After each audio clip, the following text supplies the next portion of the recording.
વડોદરા જિલ્લા પંચાયત સામાન્ય સભા વડોદરા કોઠી કચેરી ધારા સભાગૃહ ખાતે મળી હતી। આ સભામાં વિપક્ષના નેતા એમ.આઈ. પટેલે જિલ્લા પંચાયતના પ્રમુખ સહિત જિલ્લા વિકાસ અધિકારી તાલુકા પંચાયત અધિકારીઓને જિલ્લાના પ્રાણ પ્રશ્નો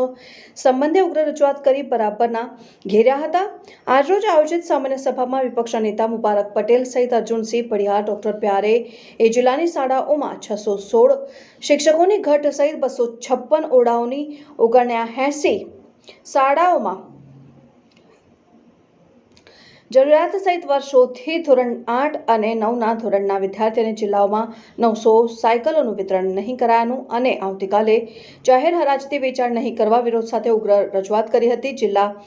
વિરોધ પક્ષના સદસ્ય અર્જુનસિંહ પડિયારે વિદ્યાર્થીઓને ઉત્તરવાહિની પુરવણી પ્રશ્નપત્રનો ખર્ચ ગયા વર્ષે 69,47,000 જ્યારે ચાલુ વર્ષે 29,77,000 આવ્યો હતો, જેમાં 30 લાખનો તફાવત આવે છે। રજૂઆત કરતા જણાવ્યું કે મુબારક પટેલે 24 કાચ સાફ કરવામાં આવ્યા નથી, જેના કારણે વરસાદી પાણી ભરાઈ જતા ગામની શાળાઓ, આરોગ્ય કેન્દ્રોમાં પાણી ભરાઈ ગયાની રજૂઆત કરી કાચ સફાઈની માંગણી કરી હતી। એ રીતે આજની સભા વિપક્ષ નેતા અને સદસ્યોએ ગજવી હતી ને ઉપસ્થિત તમામ સદસ્યો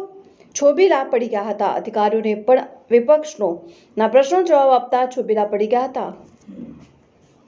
જિલ્લા પંચાયતની સામાન્ય સભા આજે જુદી કલેક્ટર કચેરીએ મળેલી, ઘણા મહિનાઓ પછી સામાન્ય સભા મળેલી અને જિલ્લાના ઘણા બધા પ્રશ્નો હતા, શિક્ષણના હતા, આરોગ્યના હતા, સિંચાઈના હતા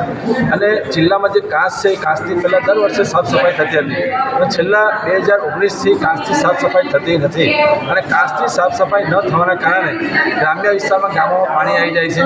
અને સ્કૂલોમાં પણ પાણી આવી જાય છે, આરોગ્ય કેન્દ્રોમાં પાણી આવી જાય છે અને જે કાચ સાફ નહીં થવાના કારણે જિલ્લાનું વહીવટીતંત્ર નિષ્ફળ ગયું છે। ખાસ કે જિલ્લા જે પ્રાથમિક શાળાઓ છે એમાં 650થી વધુ શિક્ષકોની ઘટ છે,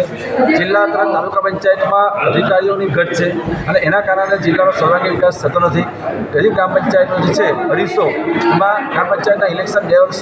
થયા નથી, એમાં વહીવટદારો નિમણૂક કરવામાં આવી છે અને વહીવટદારો ગ્રામ પંચાયતોમાં હાજર રહેતા નથી, જેના કારણે ગામનો વિકાસ ખૂબ રૂંધાયો છે। એટલે જિલ્લાના જે અધિકારીઓ છે, અધિકારીઓ હવેથી કંઈક પ્રશ્નો પૂછ્યા એનો સંતોષકારક જવાબ આપી ન શકતા એમના વિરોધ પક્ષના સભ્યો ઊભા થઈને હસ્તક્ષેપ કરતા હતા, પણ અધિકારીઓનો જવાબ આપવો પડે અને અધિકારીઓ જો ઓફિસમાં બેસીને કામ કરે અને જિલ્લામાં તેઓ જાય નહીં અને જે જિલ્લાનો સર્વાંગી વિકાસ થવો જોઈએ ન થાય એના માટે અમારા ઘણા બધા પ્રશ્નો હતા। એ ઘણા બધા પ્રશ્નોનો અમને સંતોષકારક જવાબ મળ્યો નથી અને જિલ્લા પંચાયતના તમામ વિરોધ પક્ષના સભ્યોએ ખૂબ મોટો અવાજ ઉઠાવ્યો છે અને અમારો અવાજ દબાવવા માટે જિલ્લા પંચાયતના શાસકોએ ખૂબ પ્રયત્ન કર્યા, પણ એ અવાજ દબાવવા દીધો નથી। અને જે પ્રાઇવેટ જગ્યાઓ જિલ્લા પંચાયતની આવેલી છે એ પ્રાઇવેટ જગ્યાઓ ખાનગી વ્યક્તિઓને આપવા માટે એક મોટું કૌભાંડ આચરવા માટેનું એક તૈયારી હતી, પણ એને પણ આજે મુલતવી રખાયું છે કે ભાઈ આજે પ્રાઇવેટ જગ્યાઓ જિલ્લા પંચાયતની માલિકીની છે એ પ્રાઇવેટ વ્યક્તિઓને આપવામાં ન આવે અને અમને સાંભળો નહીં, તમે કયા વ્યક્તિઓને કયા કારણોસર કેટલા નાણાં લઈને આપવા માગો છો, જિલ્લા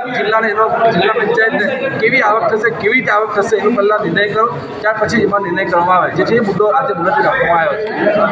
છે। જી, આ સ્કૂલો બાબતે જે કહેવામાં આવ્યું કે પુરવણી બાબતે તો એ રજૂઆત એમાં એવું છે કે જે અર્જુનસિંહભાઈએ જે પ્રશ્ન ઉઠાવ્યો છે એ ખૂબ મોટો પ્રશ્ન છે કે જિલ્લા શિક્ષણ અધિકારી દર વર્ષે જે પુરવણી છાપવા માટે આપે છે તો દર વર્ષના ભાવ ખૂબ ડિફરન્સ આવે છે અને લાખો રૂપિયાનો ડિફરન્સ આવે છે। તો જો તમે કોઈ પણ એક જ ઇજાદારને કે કોઈ એક જ વસ્તુ છાપવા માટે આપતા હોય અને દર વર્ષે લાખો રૂપિયાનો જો ડિફરન્સ આવતો હોય, તફાવત આવતો હોય તો એ પૈસા ક્યાં ચવાઈ જાય છે, એનો જે અમે પ્રશ્ન પૂછેલો પણ આજ દિવસ સુધીનો કોઈ જવાબ સારી રીતે મળી શકતો નથી। પણ જિલ્લા વિકાસ અધિકારી સાહેબ અમને કહ્યું છે એ બાબતે તપાસ ચાલે છે અને તપાસના જેવું લાગશે કોઈ કસૂરવાર હશે તો એની સામે કાયદેસરના પગલાં ભરવામાં આવશે।